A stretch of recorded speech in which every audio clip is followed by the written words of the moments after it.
Hello and welcome inside Picks edition of the Scores Table, first one of the postseason. My name is Brian Henshin, joined by Courtney Delks, Danny Rago, and we have a couple guest pickers with us here tonight. Lauren Votaw of the Fishers girls basketball program, Josh Sabol, former host of the show and now coach at Brownsburg. Lauren, Josh, how are you guys doing? Doing well. Thanks for having me. Pretty good. Excited to be here. You seem excited to be here, Josh. It's good to hear you. You sound like you're on death's doorstep. Last time I had you on. Well, I think Coach and I would both agree we'd rather be playing, but this is a close second. Mm-hmm. Yeah, this is sort of like your sectional championship game when you think about it, Josh. That's right. So we're gonna pick games. We're gonna focus on Class 4A just for tonight. Danny and I have done 4 hours of podcasting together, so that's about enough talking for the two of us. We're just going to go one by one, starting in the north with Hammond Central versus Valparaiso, work our way all the way through Floyd, Central, Gibson, Southern. I'm going to pull it up. Courtney, you're going to do honors with this first game, so I hope you're ready to bring heat. But first, I want to get Josh has been sharpening this take. He's pitched it to me and the group like 3 or 4 different ways. So, Josh, why don't you tell us your take on this 4A bracket, bud?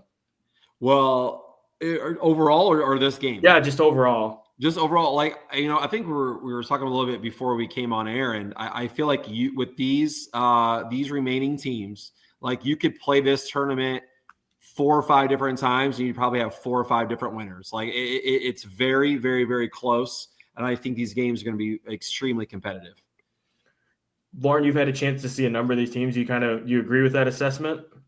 Oh, I agree with that 100%. I think he's exactly right. We could play this exact bracket multiple times. Different teams would come out on top. Different players would shine throughout that, depending on which time you played it. So I'm excited to see what happens. All right, let's get these picks started. Hammond Central versus Valparaiso. It's a 2 p.m. game up at LaPorte. Hammond Central comes in 20-3. Valparaiso 18-7. We'll go Courtney, Danny, Josh, and Lauren. Court, kick us off. I'm going Valpo. You got a reason, Court? No reason. I'm just picking Valpo. I'll have reasons for other ones. I'm going to Valpo. You're good. I'm going to pick Hammond Central. I'm going to pick Hammond Central, all while knowing that Lily Barnes is going to make me look foolish. But they've played, and Hammond Central won. And I think there's something to the defensive pressure that they can provide. And I think they're going to score just enough to get it done for a second time this season. I've got Hammond Central in the semi-state. Josh? I'm going to go with Valpo. I just think Valpo's got a tougher strength of schedule, and they have the best player in Lillian Barnes, so I'm going to go Valpo. Lauren? I'm going to go Valpo. And no real reason there. But I do apologize. I just got the SOS. I need you to come help put the kid to bed. So I will hop back on as soon as I can. I'm really sorry. Oh, no problem at all. We'll circle back with you. Okay. All right. I'll be back. I, too, am going with Valpo, but only because Courtney picked Valpo. That's my reason. Let's move on to Warsaw, South Bend, Washington. We'll circle back with Lauren when she's able to pop back on. It's the original. I know, this is it. Just going to say that. This is really touching to me. I'm a little emotional. Warsaw versus South Bend, Washington. You're getting a little verklempt right now. I know. I miss you guys. Yeah, I'll give you a topic while we get it together. A Rhode Island is neither a road or an island. Discuss. Oh my God. Warsaw 23-1. That's Wayne's World. Only Danny and I know Wayne's World. You guys are too young for Wayne's World. Danny and I are too young for that. All right, for the third time, Warsaw 23-1. South Bend, Washington 24-1. 5 p.m. at LaPorte. Josh, I apologize. Danny and I have been bouncing between studios for the past 24 hours. So the brain box isn't working real well. I think we're on a timer. But I'll let you start this one. Then we'll go to Courtney, and then Danny and I will talk on this one. All right. Well, I mean, listeners, like loyal listeners, know that I value shooting. It's the separator. It's the number one most important skill in the game. And Warsaw shoots at 42% as a team, and they only turn it over 11 times a game. And their strength of schedule is also a lot tougher than South Bend Washington's. So I think when you add all that together, I think Warsaw is going to come out on top. Is it really a lot tougher than Washington's strength of schedule? It's got, according to Sagarin, it's 39 for Warsaw and 84 for South Bend Washington. Interesting. I guess I'm just skewed with the Lauren Central zones and a couple other there for watching like Penn and what was it, Northridge. Go ahead, Courtney. I apologize. I'm going Warsaw, and I'll expand on this one of why. I agree with Josh. Obviously, I'm a shooter. I love shooters. And I just think they have the big three in Bricker, Zartman, and Winchester. And if you look up their stats, in order, Bricker's shooting 59% from the floor, Zartman 54%, and Winchester 50%. And that's their big three. So I'm saying Warsaw. Danny? Yeah, I too have Warsaw. I have Warsaw. The cliche is that defense wins championships. But offense is fun, and it's entertaining. And I think the pace of play, and I'm almost just kind of speaking into existence too. I just think Warsaw's a fun team, and South Bend Washington is too. But Warsaw has been a fun team, and I think it would be fun to kind of see a Warsaw IHSAA matchup. That's a matchup that we haven't seen yet. So I've got Warsaw. Another reason that I would put this out there is as the games, as we progress further in the tournament, the games get bigger. And I think Bricker has a 30-point game, a 27-point game, a 30-point game, and a 34-point game against Northridge, Valpo, and Columbia City. I don't know that she's going to get to 30 against the defense of South Bend Washington, but I do think when you have big game DNA like that, I think that can be a separator in a close basketball game late, but I've got Warsaw. If you would have asked me yesterday before I knew everybody else was picking Warsaw, I would have told you Warsaw, but for the purposes of some difference here, I'm going to play the numbers, and I'll pick South Bend Washington, but with good reason. I just think, the length. We'll see how disruptive the length is, Danny. We talked about this last night, and that ability to expand the zone. A kid like Kira Reynolds is just such a unique matchup inside. If you can maybe get her out a little bit, challenge some shooters, force them to shoot over that length. And then I just think Monique Mitchell and Raya Wilson really go under the radar to an extent, because obviously Kira takes up a lot of the attention, rightfully so, deservedly so. But those are two D1 kids right there, two really special players. And the thing that Austin keeps going back to is a point that I think about as well is just this is the end of the road, so to speak, for South Bend Washington, at least in this era. This is a special group.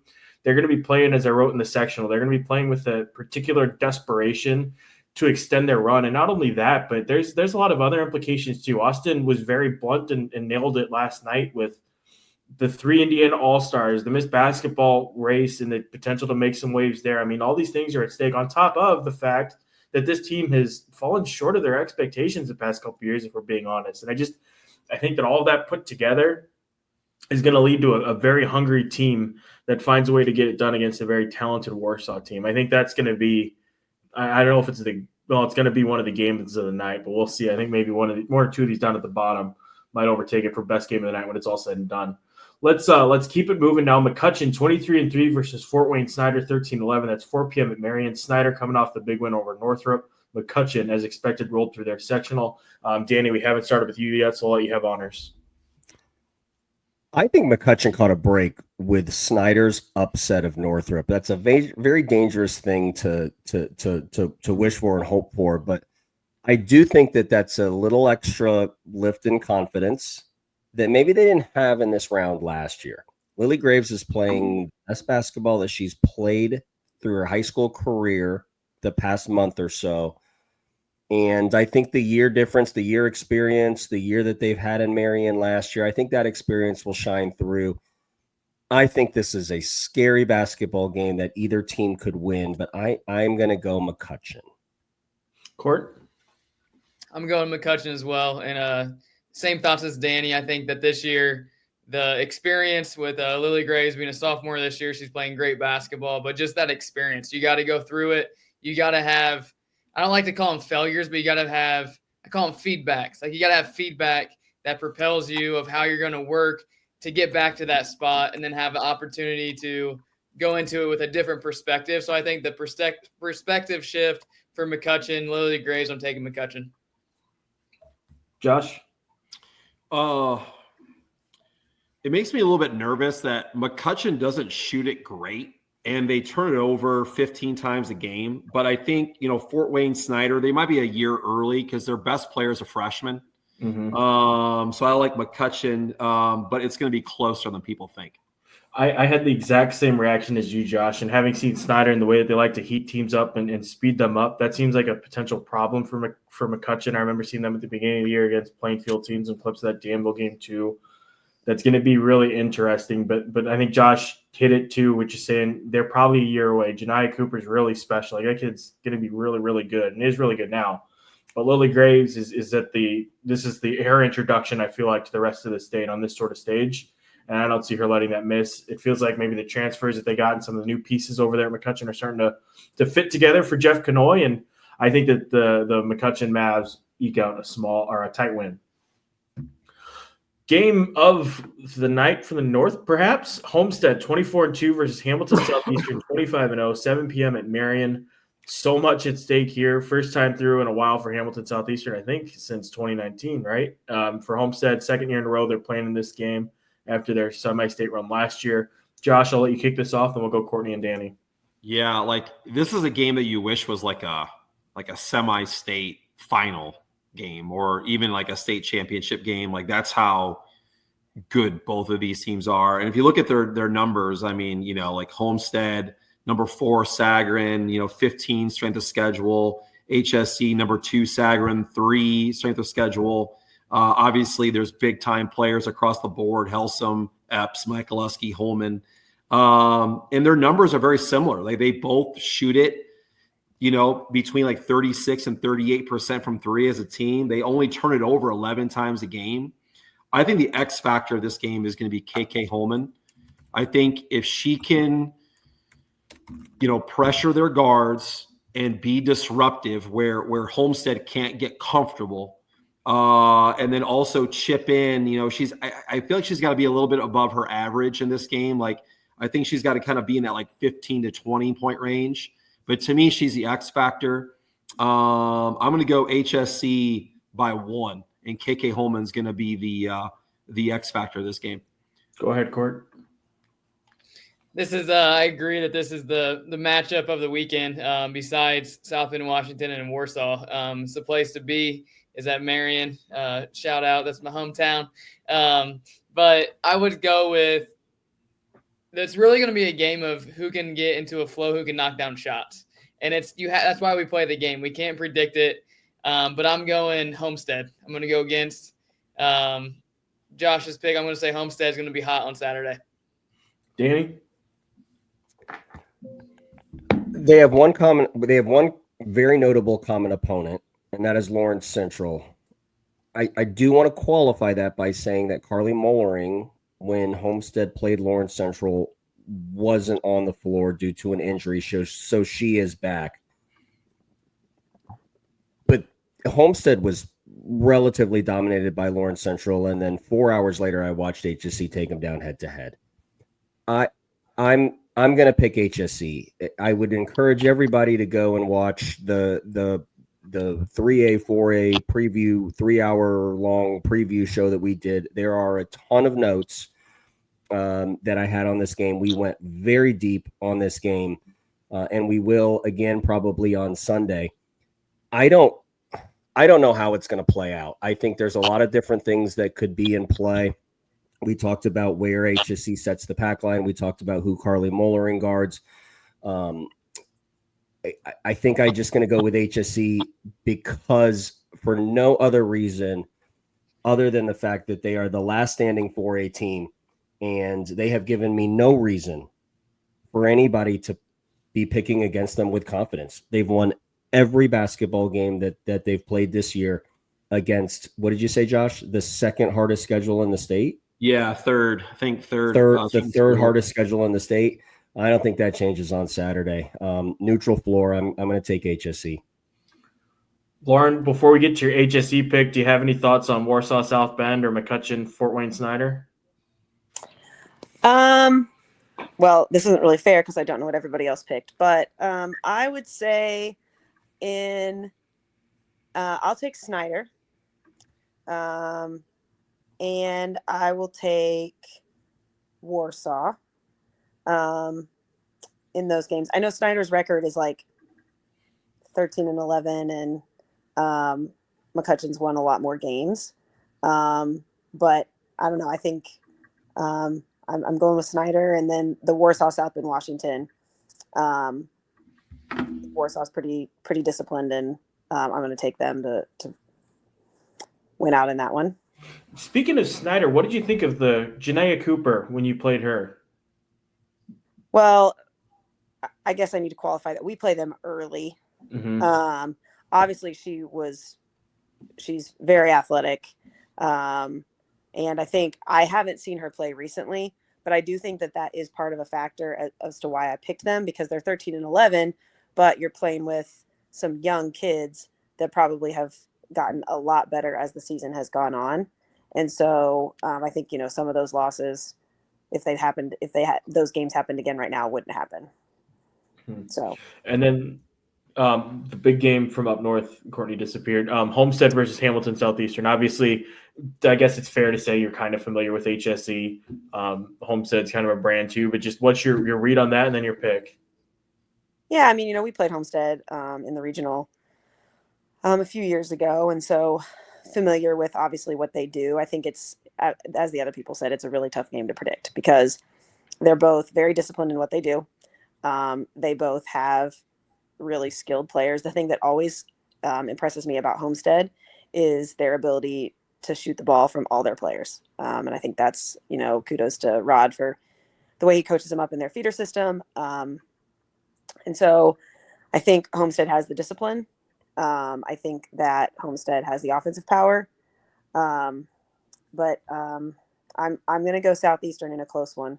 I do think that, they're tough, and we obviously witnessed that a few times up close and personal. But I think it's HSE by less than 5. And I'm excited to watch the game and see. I also have to agree that I think KK is an X factor.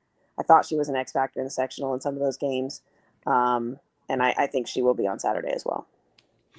You can read more about my pick on IndyStar.com, which is probably where you're watching this anyway. But I got Homestead by 3. They're just so deep. Like Danny, you and I got to look at the numbers a couple weeks. So I mean, just everybody can score for them. They're just so deep. I'm really interested to see how these teams match up defensively and what Rod and Brian Satterfield deploy on that end. Like we saw a little bit of the full court pressure from HSC, which in talking to Ann Green afterwards was really the first time they'd done that. And it seemed like she was just kind of looking for a spark. Satterfield gave her the green light. So she's like, KK, get up here. We're doing this thing. And it gradually started to take hold. I'm interested to see how that impacts Homestead. But again, it's just so many different kids can score. The Mullering kid's back. They've been playing a lot better since she did come back. So I'm going Homestead in a tight one. Shifting down now to the south side of the bracket, you have Pendleton Heights 19-6 versus Lawrence North 15-8. Pendleton, it was just a matter of when they got over the hump, it felt like. And then for Lawrence North, a bit of a surprise to see them here, but a really great team and one coming into the year that felt like could rattle some cages and mix things up. Lauren, you played Lawrence North just a couple weeks ago, so you're familiar with them, and you played Pendleton right around Christmas time as well. So we'll let you lead things off here. Whew. I think I'm going to go Lawrence North in this one. I talked to him when we played them a week before the sectional.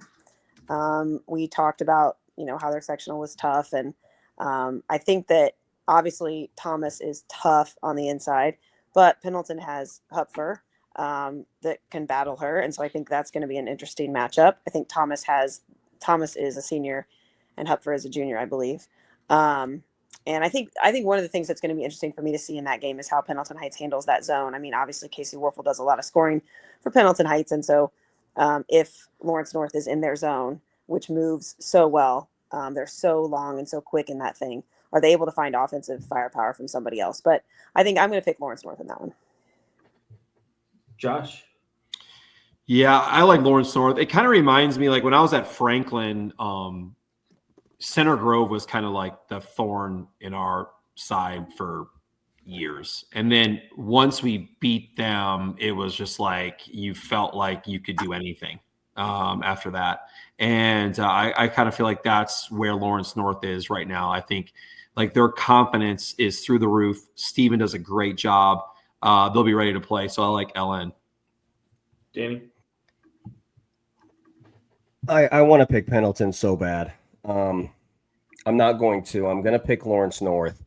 The reason why this gives me pause is because we don't know who Lawrence North is. We know who Lawrence North is after a Lawrence Central loss because we've seen it 5 times. We don't know who they are after a win. This is absolutely a trap. And I don't know. I mean, just watching that rivalry from the outside, the Lawrence North, Lawrence Central rivalry from the outside, I can't imagine that they won't experience some sort of letdown.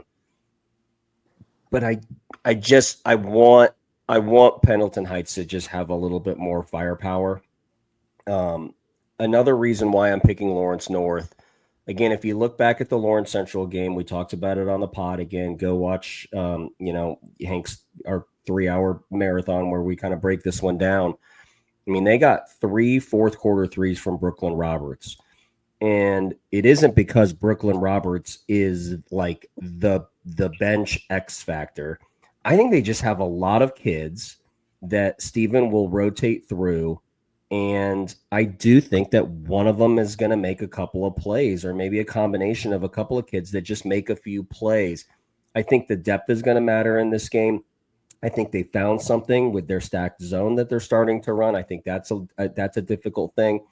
But I just saw how much they congested the paint against Jayla Lampley, Lola Lampley, and Nia McKenzie and Layla Abdurkeeb. And I think it's going to be very difficult for Casey Warfel to get into the paint enough to bother that zone. So I like Lawrence North, but I would love to be able to pick the upset here and go Pendleton Heights, but Lawrence North. Court?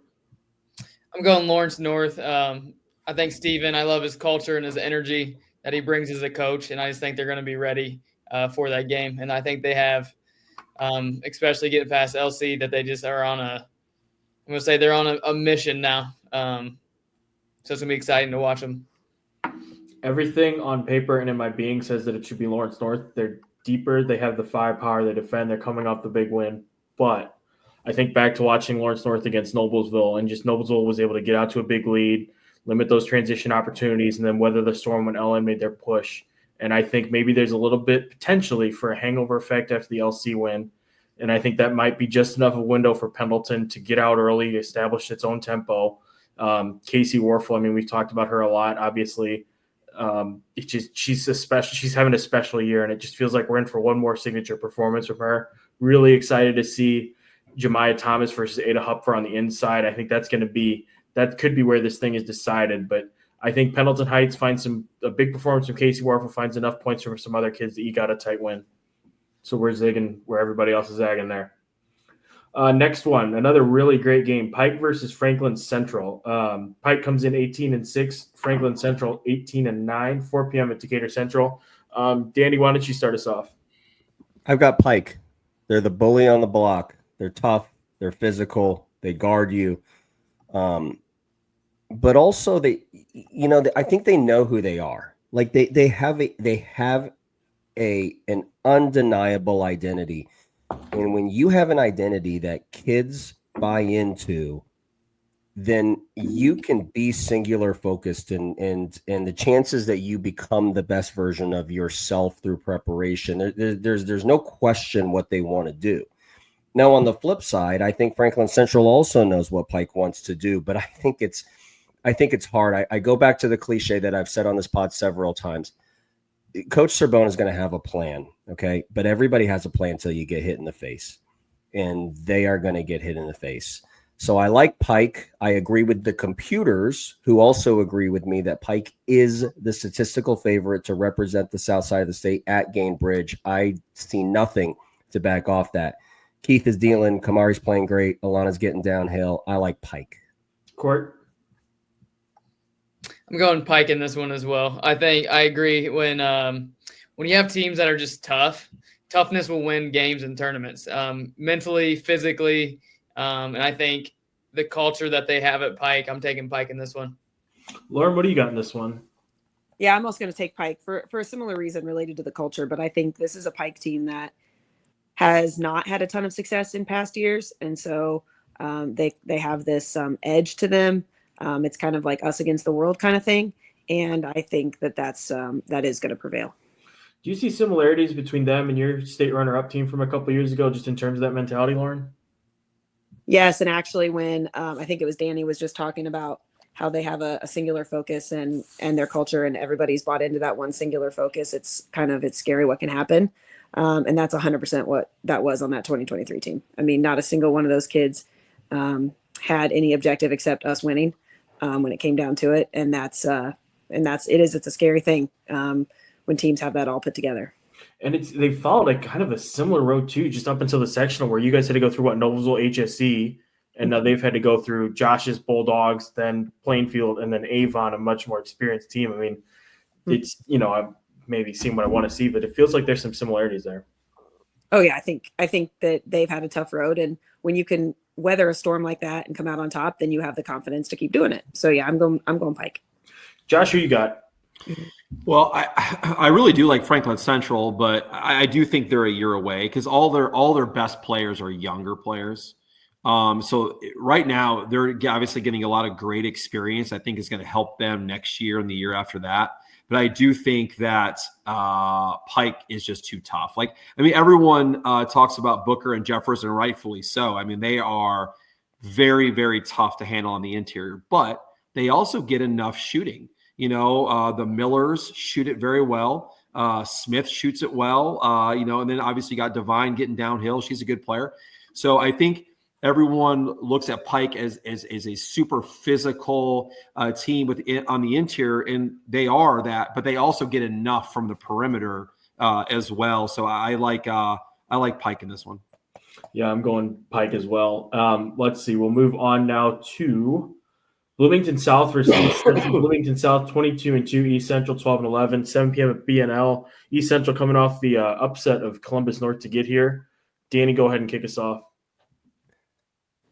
The biggest underdog on regional Saturday is East Central, and it will take a Herculean effort to beat Bloomington South, but I'm going to take them. Okay. And here's why. I'm going to take them because of Kevin Moore.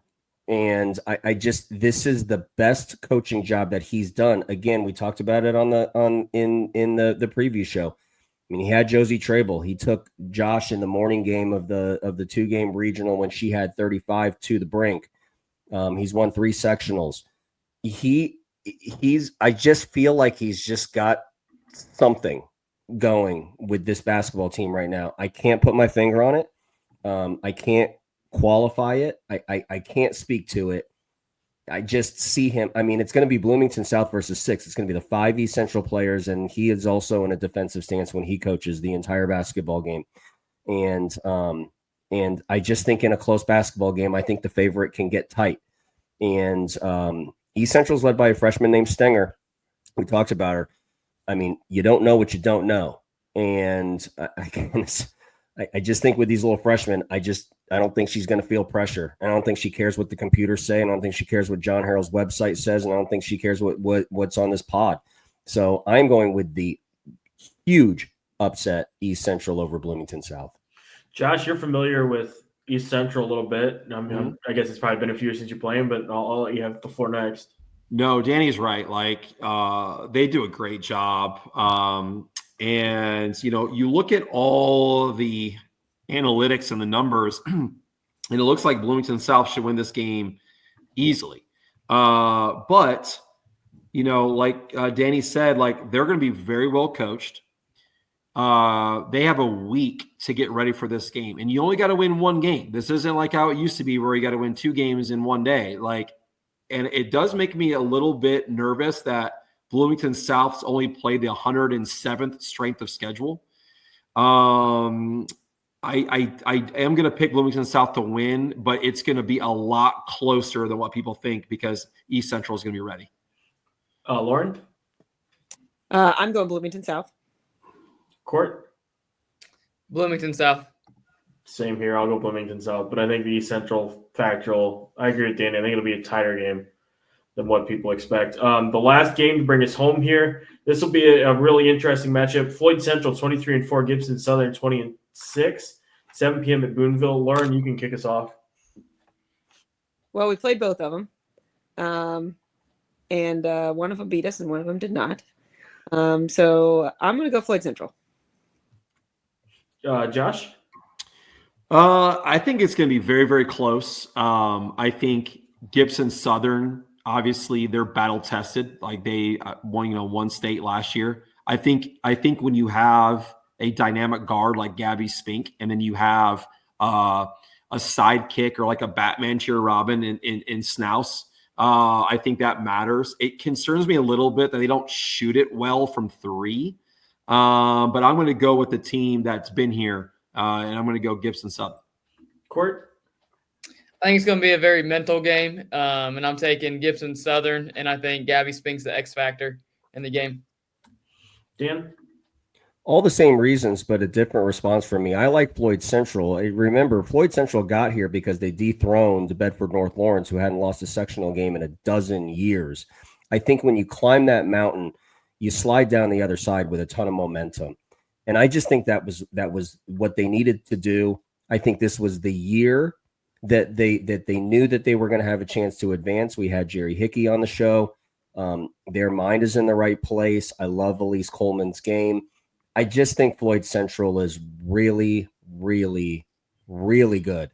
And I think it's going to be enough momentum after that Bedford North Lawrence win to carry him over the defending 3A state champ in Gibson Southern. And I think it's going to be a great run by Kyle in that outfit down there at Gibson Southern. But I've got Floyd Central in semi-state.